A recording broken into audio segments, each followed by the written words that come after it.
Welcome back. It's Miss Nicole of Legacy Lineage Online Learning in collaboration with Youth on Fire, and I am presenting Story Time. Today we have a big book. So this will be our third installment where we have been discussing social emotional development and social emotional learning.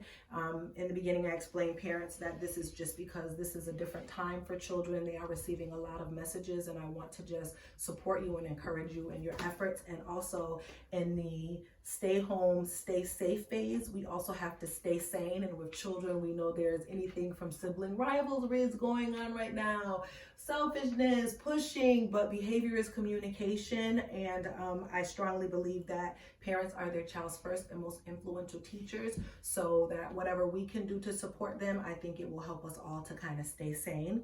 I have been taking the meaning of social emotional development from the Connecticut Early Learning Development Standards. And while I showed this in the other videos, I also want to point out that this does also come in Spanish for those who need it in the Spanish version. So again, I'm just going to go over what the Connecticut Early Learning Development Standards tell us about social emotional development. It is children's ability to understand themselves, their feelings, and how to play with other people. And for adults, we know that that is important for us as well, as we need to understand ourselves, our feelings, how we deal with other people, how we deal with our children when it's been 2-3 weeks of being inside. We can't go get our hair done, our nails done, we can't go to the gym and all those type of things, but we need to be able to support their social emotional development and ours as well.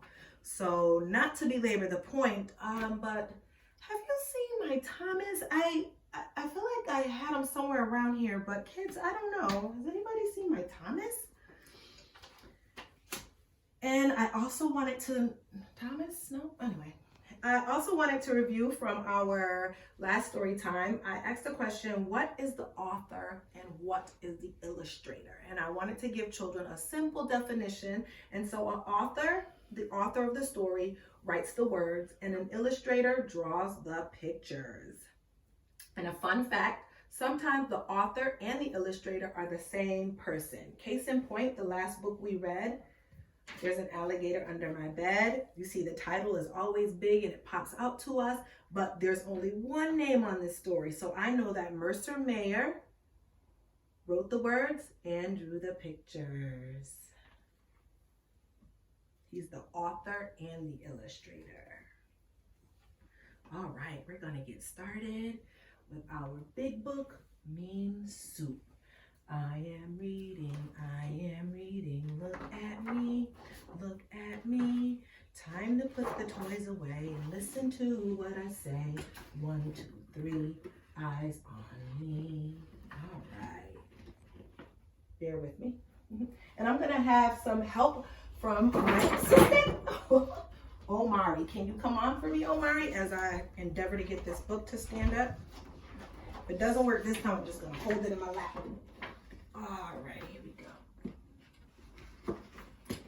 All right, Mean Soup.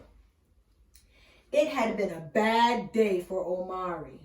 Oh, look at that face. Show me what your bad day looks like. Head down, body language, because remember, behavior is communication. And he forgot to answer question 3 on his homework, so that's how it started off bad. No answer to question 3. Let's see what else made the day bad for Omari. Zelda gave him a love note. And Lulu, the show and tell cat, stepped on his foot. How did that feel? It hurt. Yo! Lulu getting down too. As if it wasn't enough, his mother sent Miss Pearl to pick him up from school. She whirred and she screeched and nearly killed 3 poodles before they made it home. I hope you had on a seatbelt. Did you have any seatbelt? Oh, thank God. Let's see the poodles. They are getting out Miss Pearl's way. Run! Omari felt so mean, he stepped on a flower.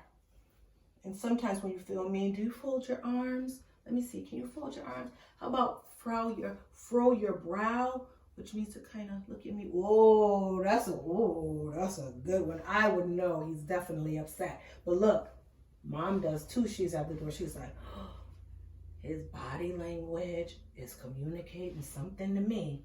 His mother said, hello, Omari. But Omari hissed, like, suck your teeth. How you say it?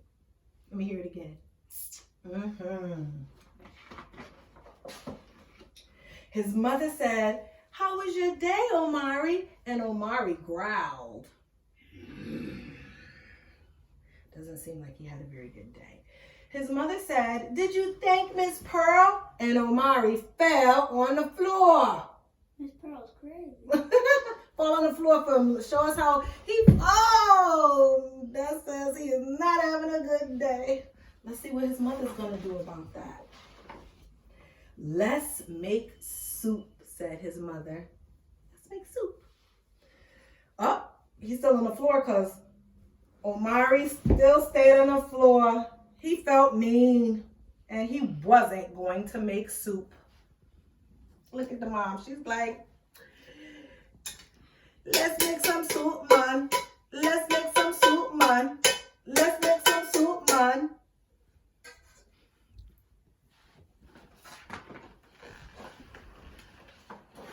His mother filled the pot with water and set the pot on the stove. Mothers always know what to do. Even when we feel like we don't, somehow or another, I'm pretty sure our message is getting through. If we just remember to remain calm. When she got the hot water, she threw in some salt.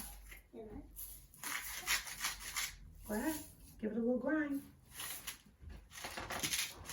Thank you. Great. Then, taking a breath, she screamed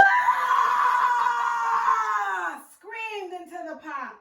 You went when it was my turn. Now is your turn, Omari. Go ahead. Nice. Get it out. When we feel all built up, we need to just get it out. Look at the dog. The dog is like, what in the what? His mother screamed louder. It's my turn. Ready? Can I get louder? Whoa! Omari growled and bared his teeth, and he got louder too. Ooh, the water started to boil. His mother stuck out her tongue.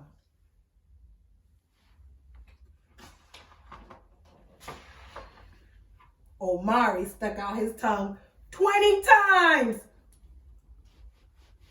Ooh, I don't know what this soup is gonna taste like. He breathed his breath, his best dragon breath. You ready? Let me see your best dragon breath. Good job. Then he smiled. I think he feels better. And his mother smiled too.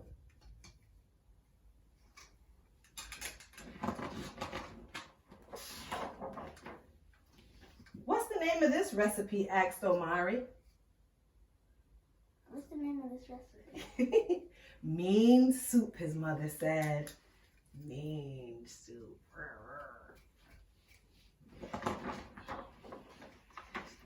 And together they stood, stirring away the bad day.